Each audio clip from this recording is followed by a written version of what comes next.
नमस्कार, आप देख रहे हैं यूपी लाइव। मैं हूं आपके साथ समीका राठौर। लखनऊ आईपीएल की लखनऊ सुपर जॉयंट्स टीम से सीएम योगी आदित्यनाथ ने मुलाकात की है और टीम के ओनर संजीव गोयनका, कप्तान ऋषभ पंत के साथ उन्होंने मुलाकात की है। सीएम योगी ने टीम को जीत की शुभकामनाएं देते हुए कहा कि लखनऊ सुपर जॉयंट्स ने बीते वर्षों में शानदार प्रदर्शन किया। ये टीम प्रतिभा, अनुशासन, खेल भावना का अद्भुत उदाहरण है। इस साल टीम आईपीएल ट्रॉफी जीतने के लिए अपना सर्वश्रेष्ठ प्रदर्शन करेगी, ये मुख्यमंत्री योगी आदित्यनाथ ने कहा। और मुलाकात की तस्वीरें भी आपकी टीवी स्क्रीन पर हम आपको दिखा रहे हैं। लखनऊ में आईपीएल की लखनऊ सुपर जॉयंट्स टीम से सीएम योगी आदित्यनाथ ने मुलाकात की है और टीम के ओनर संजीव गोयनका, कप्तान ऋषभ पंत के साथ उन्होंने मुलाकात की है। सीएम योगी ने टीम को जीत की शुभकामनाएं दी और लखनऊ सुपर जॉयंट्स ने बीते वर्षों में शानदार प्रदर्शन किया। साथ ही कहा कि ये टीम प्रतिभा, अनुशासन, खेल भावना का अद्भुत उदाहरण है। इस साल टीम आईपीएल ट्रॉफी जीतने के लिए अपना सर्वश्रेष्ठ प्रदर्शन करेगी। और ये मुलाकात की तस्वीरें आप देख सकते हैं। लखनऊ सुपर जॉयंट्स की पूरी टीम, कप्तान ऋषभ पंत मुख्यमंत्री योगी आदित्यनाथ से मुलाकात करते हुए नजर आए। बता दें कि 22 मार्च से आईपीएल 2025 की शुरुआत होनी है।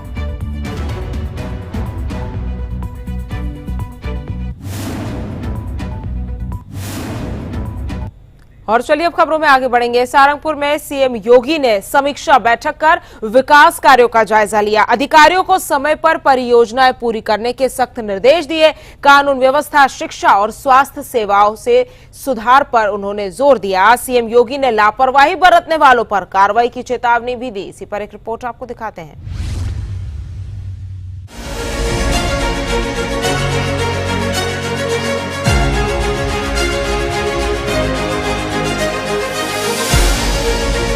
उत्तर प्रदेश के मुख्यमंत्री योगी आदित्यनाथ अपने एक्शन मोड में नजर आए।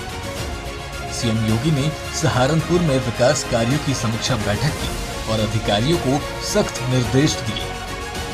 बैठक में जिले में चल रहे विभिन्न परियोजनाओं की प्रगति का जायजा लिया। सीएम योगी ने बुनियादी सुविधाओं, सड़क निर्माण, जल आपूर्ति, स्वास्थ्य सेवाओं और कानून व्यवस्था से जुड़े विषयों पर विस्तार से चर्चा की। सीएम योगी ने अधिकारियों को चेतावनी दी कि सभी योजनाओं को तय समय सीमा पर पूरा किया जाए। मुख्यमंत्री ने देरी करने वाले अधिकारियों पर कड़ी कार्रवाई करने के निर्देश भी दिए। समीक्षा बैठक के दौरान मुख्यमंत्री ने शिक्षा और स्वास्थ्य के क्षेत्र में हो रहे सुधारों पर भी विशेष ध्यान दिया। सीएम योगी ने सरकारी स्कूलों और अस्पतालों की स्थिति का रिपोर्ट लिया। सीएम योगी ने अधिकारियों को निर्देश दिया कि इन सुविधाओं को बेहतर बनाया जाए ताकि आम जनता को अधिक लाभ मिल सके। सीएम योगी ने नगर निगम और जिला प्रशासन को निर्देश दिए कि सफाई व्यवस्था पर विशेष ध्यान दिया जाए। बैठक में मुख्यमंत्री ने कहा कि किसी भी तरह की लापरवाही बर्दाश्त नहीं की जाएगी। साथ ही सहारनपुर के औद्योगिक विकास पर भी चर्चा की। स्थानीय व्यापारियों और उद्यमियों को हर संभव सहायता देने की बात कही। कानून व्यवस्था की समीक्षा करते हुए पुलिस अधिकारियों को निर्देश दिया कि अपराधियों के खिलाफ सख्त कार्रवाई करें। सीएम योगी ने कहा कि आम जनता की सुरक्षा सरकार की प्राथमिकता है और इसमें किसी भी तरह की ढिलाई नहीं होनी चाहिए।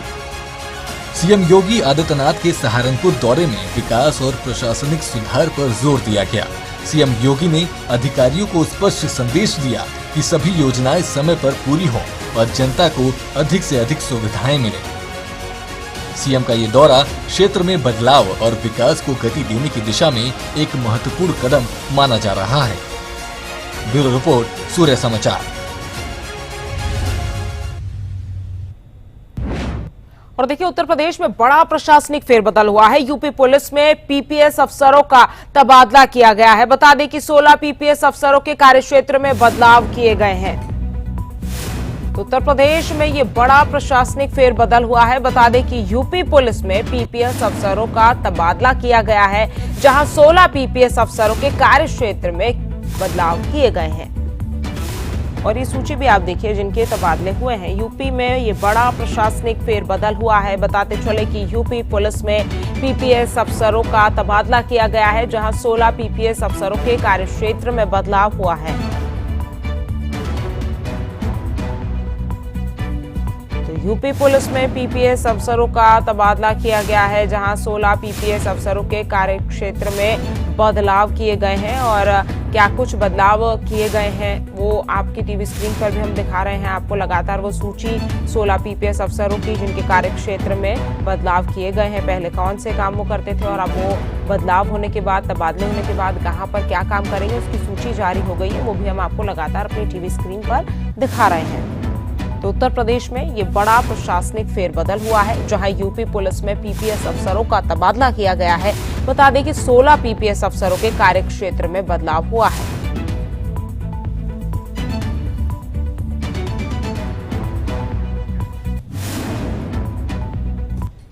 और लखनऊ में पूर्व मुख्यमंत्री हेमवती नंदना बहुगुणा की पुण्यतिथि का आयोजन किया गया। सीएम योगी ने श्रद्धांजलि अर्पित की। सीएम योगी ने बहुगुणा को लोकतांत्रिक मूल्यों का प्रतीक बताया, साथ ही उनके योगदान को याद किया। उनके विचार आज भी समाज और राजनीति के लिए प्रेरणा स्रोत हैं। इसी पर एक रिपोर्ट आपको दिखाते हैं।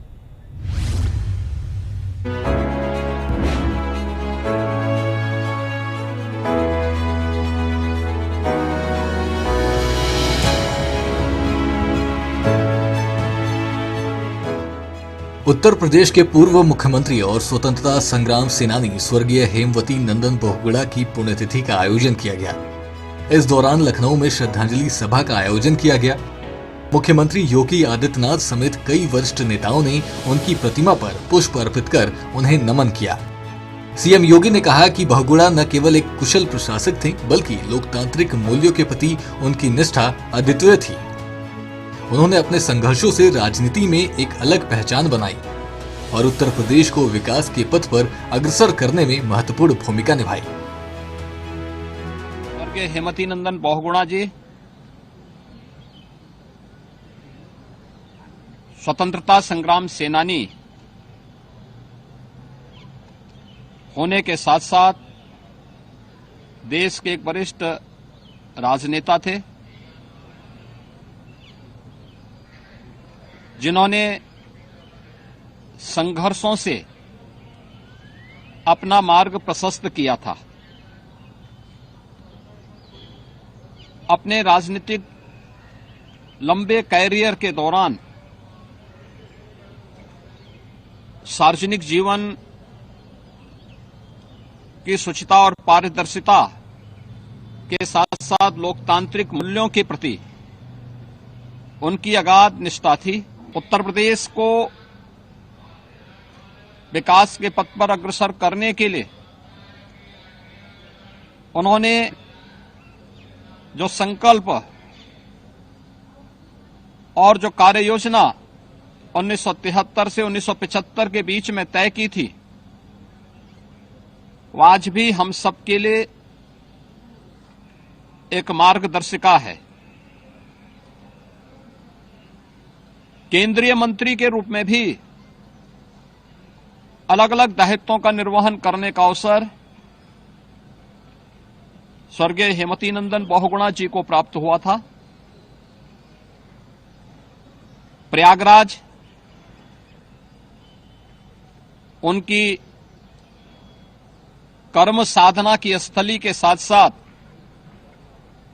देश की स्वाधीनता आंदोलन के लौ को प्रखरता के साथ आगे बढ़ाने के लिए उनकी संघर्ष स्थली के रूप में भी जानी जाती है। हेमवती नंदन बहुगुणा का जीवन संघर्ष और सेवा का प्रतीक था। हेमवती नंदन की पुण्यतिथि पर उन्हें श्रद्धांजलि अर्पित करते हुए प्रदेश के विकास और लोकतांत्रिक मूल्यों के प्रति उनकी प्रतिबद्धता को याद किया गया। उनके विचार आज भी मार्गदर्शक बने हुए हैं। ब्यूरो रिपोर्ट, सूर्य समाचार। और देखिए, सारंगपुर में सीएम योगी ने मां शाकंभरी देवी विश्वविद्यालय के निर्माण कार्यों का निरीक्षण किया। सीएम योगी ने इस विश्वविद्यालय को सारंगपुर की नई पहचान बताई। सीएम योगी ने सीएम युवा योजना के तहत ऋण वितरण समारोह में भी हिस्सा लिया। इसी पर एक रिपोर्ट आप देखिए।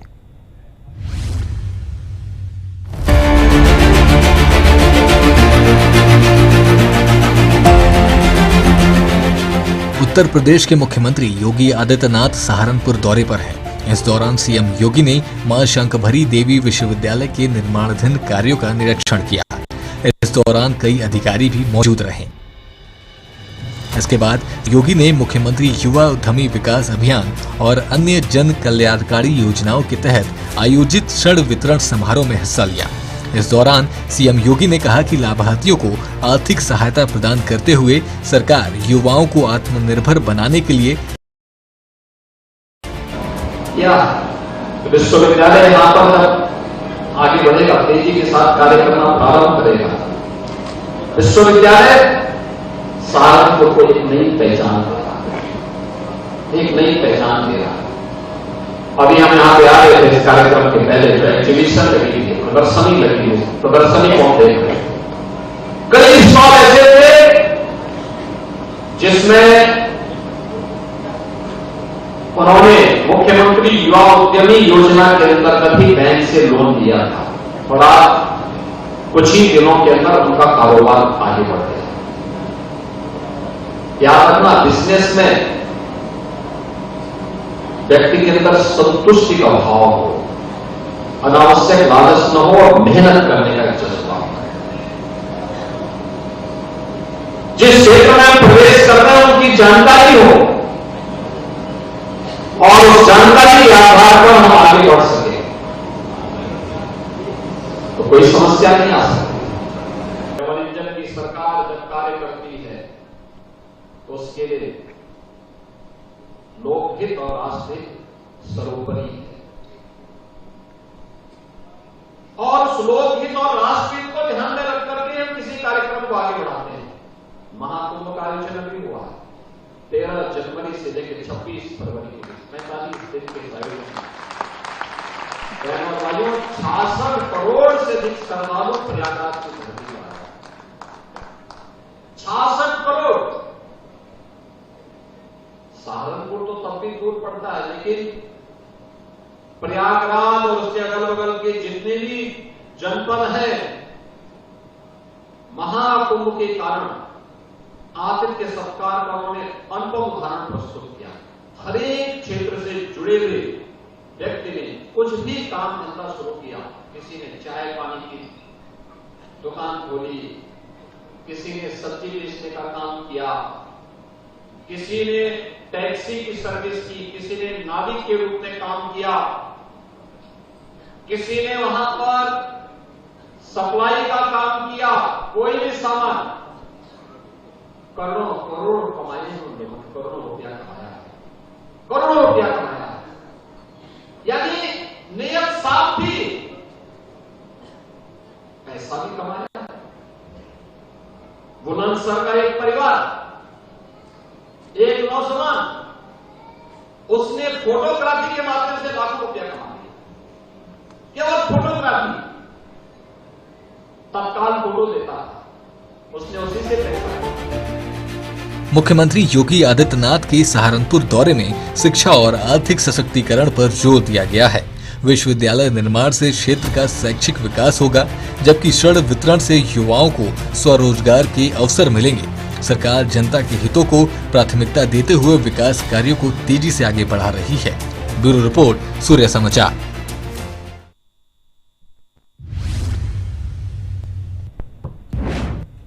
और देखिए, all India Muslim personal law board यानी कि AIMPLB ने दिल्ली में विरोध प्रदर्शन किया। विपक्षी दलों में समर्थन दिया और बीजेपी ने इसे तुष्टीकरण की राजनीति बताया। उप मुख्यमंत्री केशव प्रसाद मौर्य ने विधेयक को गरीब मुसलमानों के हित में बताया, तो बीजेपी सांसदों ने विरोध को राजनीतिक बताया, जबकि AIMPLB ने समुदाय के अधिकारों पर खतरा इसे बताया है। इसी पर एक रिपोर्ट आपको दिखाते हैं। ये केवल सियासी तौर से विरोध हो रहा है, अभी तो एक्ट भी नहीं आया। उद्धव जी वोट बैंक के लिए इतना नीचे गिर जाएंगे, इसकी कल्पना कोई नहीं कर सकता। सारे जितने भी तुष्टीकरण की राजनीति करने वाले राजनीतिक दल हैं, उनके समर्थन में खड़े हुए, तो इससे उनका मुस्लिम तुष्टीकरण की राजनीति करने का असली चेहरा उजागर होगा। All India Muslim personal law board ने वक्फ संशोधन विधेयक 2024 के खिलाफ दिल्ली के जंतर मंतर पर विरोध प्रदर्शन किया। बोर्ड के प्रवक्ता ने बिल वापसी की मांग की। उपाध्यक्ष ने वक्फ की और संविधान के संरक्षण पर जोर दिया। AIMIM सांसद असदुद्दीन ओवैसी भी जंतर मंतर पर वक्फ विधेयक 2024 के खिलाफ चल रहे all India Muslim personal law board के विरोध प्रदर्शन में शामिल हुए। जेपीसी अध्यक्ष जगदम्बिका पाल ने AIMPLB के विरोध को गैर जरूरी बताया और कहा कि अभी बिल संसद में पेश भी नहीं हुआ है, फिर भी विरोध किया जा रहा है।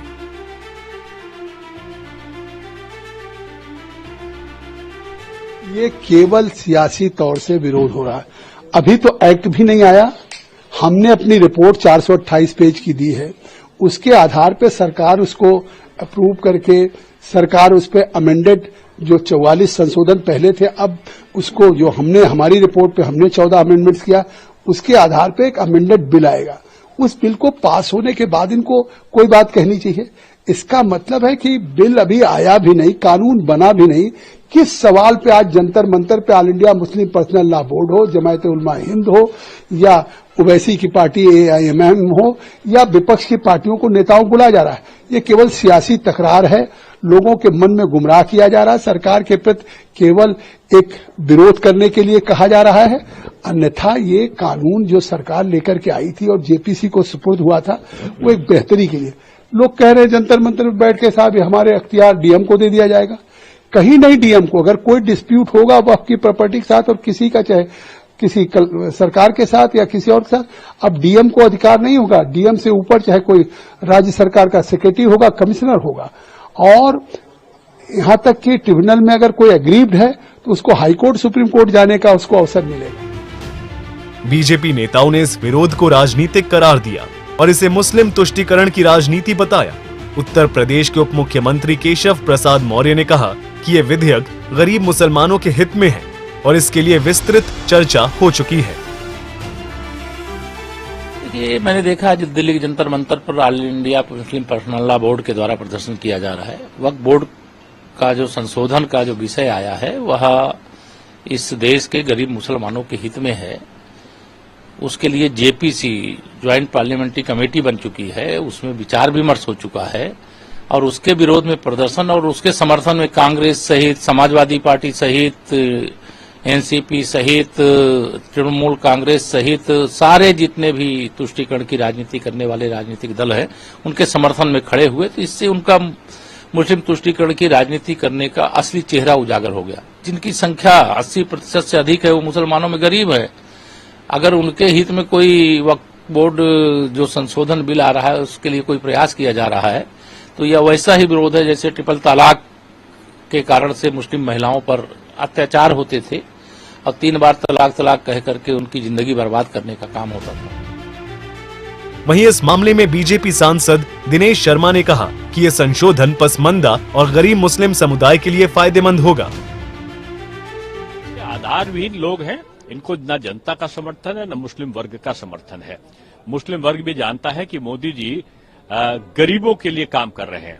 अगर वक्फ बोर्ड का संशोधन होगा तो उसका सबसे ज्यादा जो लाभ मिलेगा वो पसमादा जो गरीब और पिछड़े हुए मुस्लिम वर्ग के लोग हैं उनको मिलेगा।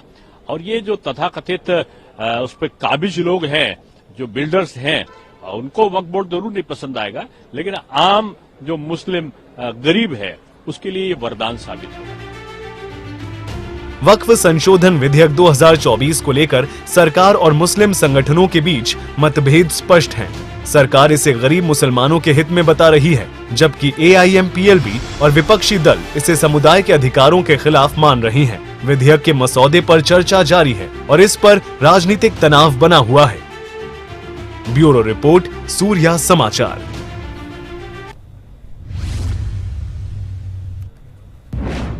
और देखिए, गाजियाबाद के नाज होटल में तंदूरी रोटी पर थूकने का मामला सामने आया, जिसके बाद हिंदू संगठनों के विरोध के बाद पुलिस ने आरोपी को गिरफ्तार किया। संगठनों ने होटल बंद करने की मांग की। प्रशासन जांच में अब जुट चुका है। इसी पर एक रिपोर्ट आपको दिखाते हैं।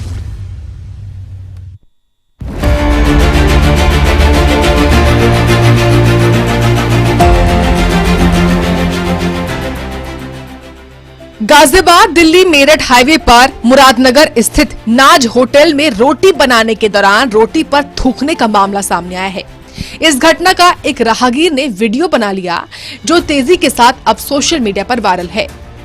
वीडियो सामने आने के बाद हिंदू संगठनों ने इस घटना पर कड़ा विरोध जताया है और थाने में शिकायत भी दर्ज कराई है। पुलिस ने तुरंत कार्रवाई करते हुए होटल को ट्रेस किया और वीडियो में दिख रहे आरोपी युवक को गिरफ्तार कर लिया। पुलिस के मुताबिक ये वीडियो 16 मार्च का है। आज दिनांक 17/3/25 को थाना मुरादनगर पर सोशल मीडिया पर वायरल हो रहे वीडियो के संबंध में एक तहरीर प्राप्त हुई। तहरीर के अनुसार नाज होटल मुरादनगर पर एक व्यक्ति रोटियों पर थूक लगाते हुए नजर आ रहा है। इस सूचना पर सुसंगत धाराओं में तत्कालिक अभियोग पंजीकृत किया गया एवं संबंधित व्यक्ति इसरार को पुलिस ने हिरासत में ले लिया है एवं आवश्यक वैधानिक कार्रवाई प्रचलित है। वीडियो में साफ तौर पर देखा जा सकता है कि होटल का एक कर्मचारी आटे की लोई पर थूक रहा है। सबसे पहले ये अपने चारों तरफ देखता है कि कोई उसे देख तो नहीं रहा, लेकिन उसे क्या पता कोई उसकी इस हरकत को अपने कैमरे में कैद कर रहा है। इस दौरान वहाँ 2 लोग और दिखाई दे रहे हैं जो होटल के ही कर्मचारी लग रहे हैं। ये दोनों तंदूर में रोटी डालते हुए दिखाई दे रहे हैं। कुछ ही दूरी पर कई बाइकें भी खड़ी हुई हैं। होटल में लोगों के आने और का सिलसिला भी जारी है। स्थानीय लोग कह रहे हैं कि शाम के समय में इस होटल में लोगों की ज्यादा भीड़ रहती है। इस होटल में बिरयानी और कोरमा बनाया जाता है, साथ ही तंदूरी भी बनाई जाती है। 3 कारीगर सिर्फ तंदूरी बनाने का काम करते हैं। गाजियाबाद में होटल कर्मचारी की तरफ से रोटी पर थूकने की घटना से लोगों में आक्रोश है। पुलिस ने आरोपी को गिरफ्तार कर लिया है, लेकिन इस तरह की घटनाएं समाज में गंभीर चिंता का विषय बन रही हैं। प्रशासन से मांग की जा रही है कि दोषियों पर कड़ी कार्रवाई की जाए ताकि भविष्य में ऐसी घटनाएं न हो। गाजियाबाद से सतीश कुमार की रिपोर्ट। और खबर अब संभल से, जहां नेजा मेले पर एसपी संभल शरीश चंदर का बड़ा बयान सामने आया है। नेजा मेला काफी समय से आयोजित होता रहा है। कुछ लोगों ने इसके खिलाफ आपत्तियां की। ये मेला सैयद सालार मसूद गाजी की याद में मनाया जाता है। लुटेरे और हत्यारे की स्मृति में मेला लगाया जाता है। कठोर कार्रवाई सुनिश्चित की जाएगी, ये उन्होंने कहा।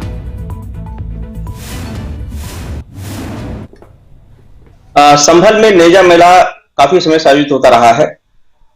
इसके आयोजक आज आयोजन की अनुमति के लिए मिले थे। साथ ही कुछ लोगों द्वारा नेजा मेला के विरोध में भी आपत्तियां की गई हैं। इस संदर्भ में तथ्यात्मक रूप से यह पाया गया कि यह नेजा मेला अब्दुल सलार गाजी की स्मृति में मनाया जाता है, जो कि एक लुटेरा था तथा एक आतताई था, जिसने सोमनाथ मंदिर सहित बहुत सारे मंदिरों का ध्वंस किया, साथ ही काफी हत्याएं की। इस तरह के लुटेरे और हत्यारे की स्मृति में इस तरह के आयोजन का किया जाना सर्वथा अनुचित है। चलिए फिलहाल के इस बुलेटिन में मेरे साथ सिर्फ इतना ही। ऐसी तमाम खबरों के लिए आप जुड़े रहिए सूर्य समाचार के साथ। नमस्कार।